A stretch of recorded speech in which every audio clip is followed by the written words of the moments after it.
Respecto, tú ves todos los países de Latinoamérica y la implementación del protocolo de Monreal.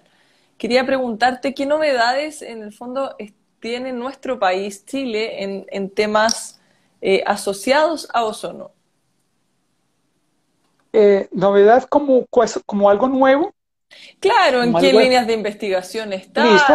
Yo creo que Además de las espumas que me el contaste algo. principal aporte está en el que acabo de mencionar, en el sector de el uso de CO2 transcrítico para utilización en la refrigeración comercial, porque es de un impacto muy grande. Fíjate que ya ahí no tienen que pasar por ninguna sustancia especial, ese ya es una tecnología definitiva en términos de refrigeración y aire acondicionado. O sea, ahí el país ha dado, digamos, un ejemplo también para la región, ¿no? A que se pueden hacer esas decisiones.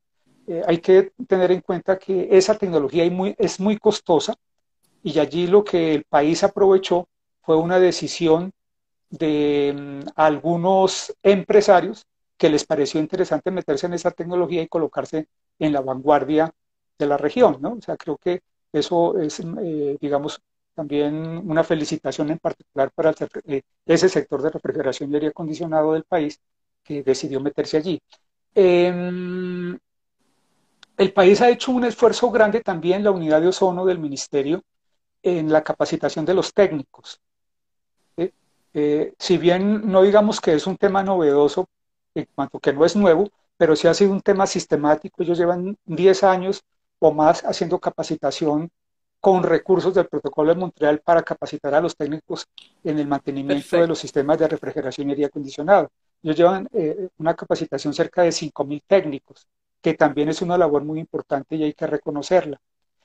Actualmente se está trabajando en un proyecto con el IEF para la sustitución de refrigeradores antiguos. Aquellas personas que a lo mejor aparecen por allí, yo te decía, que dicen, ¿sabes qué? Yo todavía tengo un refrigerador con CFC. Pues eh, la unidad de ozono con el Ministerio de Ambiente y con el Ministerio de Energía, creo que es Ministerio de Energía que se llama, ¿verdad? En, están haciendo ese proyecto para sustitución de los refrigeradores antiguos que tengan ciertas características y promover que la gente los cambie para refrigeradores actuales que ya no tengan estas sustancias que afectan el medio ambiente. El proyecto no ha comenzado, pero sí ya está aprobado. Perfecto. A las personas que están preguntando por Escazú o están declarando Escazú ahora, la firma de Escazú, pueden leer obviamente las declaraciones de la ministra Carolina Schmidt en la prensa. Este no es un tema que va a tocar el experto Jorge Sánchez, estamos hablando de las sustancias agotadoras de la capa de ozono y del Día del Ozono, que es hoy, en el fondo, Día por la Protección de la Capa de Ozono. Por lo que los invito a, obviamente, hacer sus preguntas respecto a este tema. Lo otro que te quería preguntar, como has visto tantos países distintos, Jorge, eh, ¿cuáles son los agentes agotadores de la capa de ozono ahora en este momento? Me imagino que son distintos según país o tenemos más o menos Digamos algo. que desde el punto de vista del uso son los mismos, es decir, son refrigerantes que se usan en sistemas de refrigeración y aire acondicionado, son agentes espumantes que se utilizan en la fabricación, ya sea de espumas de poliuretano o de espumas de poliestireno. En algunos países también se pueden estar utilizando como agentes extintores de fuego. No estoy seguro si Chile tiene esa característica. En ese caso, el agente que se usa es el HCFC 123. Ok, Podríamos luego preguntarle a la unidad de ozono.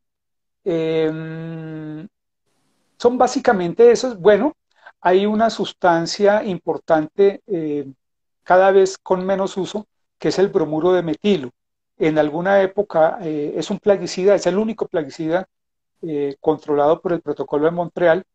eh, Se utilizaba mucho en frutas y por lo tanto Chile fue un usuario importante. Tengo entendido que ya su uso es bastante marginal. No sé si Chile ya lo erradicó completamente, pero ese es como el único en el que tengo duda de su uso.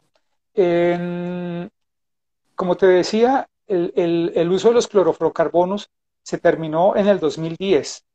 Luego pasamos y estamos todavía en la tarea de eliminar los HCFCs, de los cuales el principal es el HCFC 22 o R22, que se utiliza en refrigeración y aire acondicionado.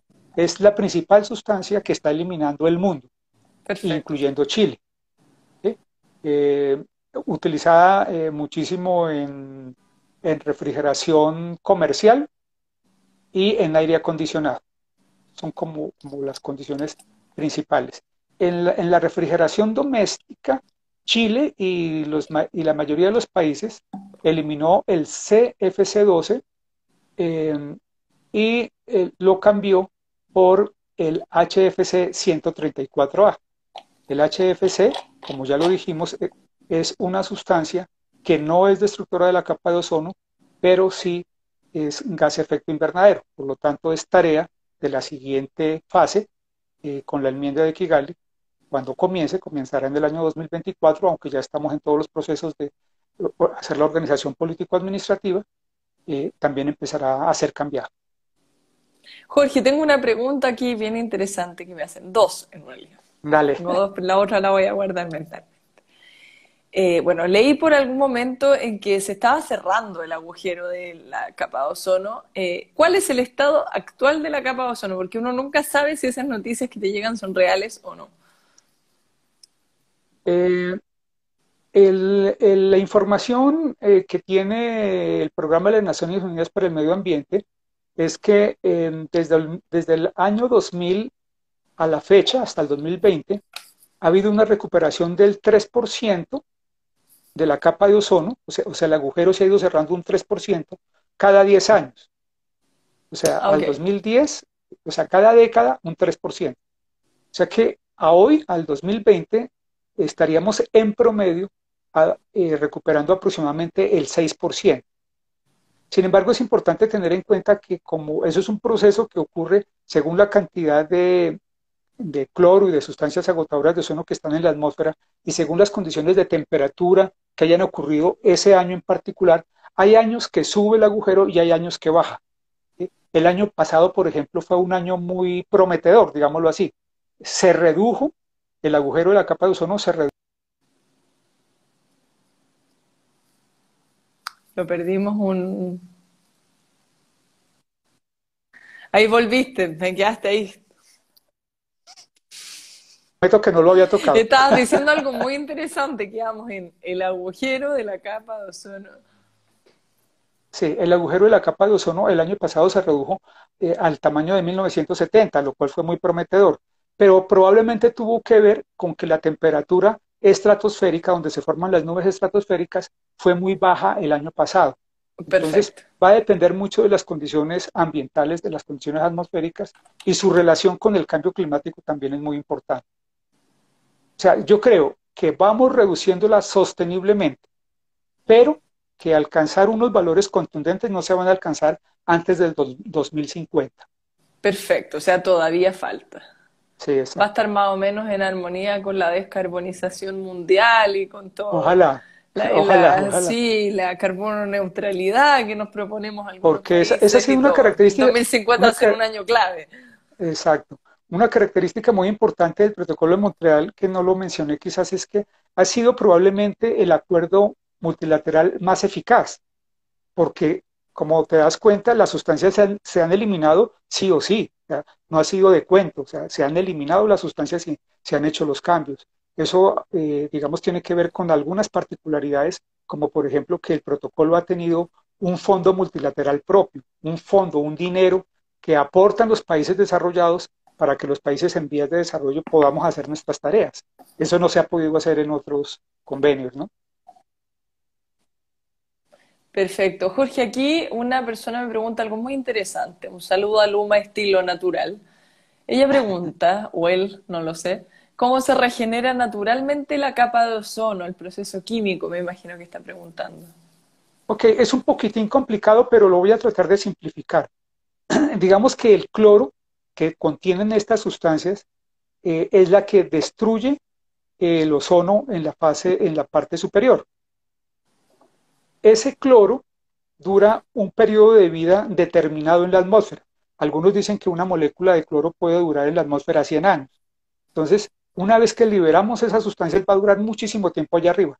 Allí reacciona con el oxígeno, forman cloruro de oxígeno, se forman diferentes tipos de sustancias y finalmente las reacciones químicas que ocurren permiten que se descargue finalmente en forma de lluvia. O sea, con la lluvia el agua la arrastra y se descarga. Pero para que eso ocurra, pueden pasar muchísimos años, varias décadas antes de que esa sustancia efectivamente se descargue.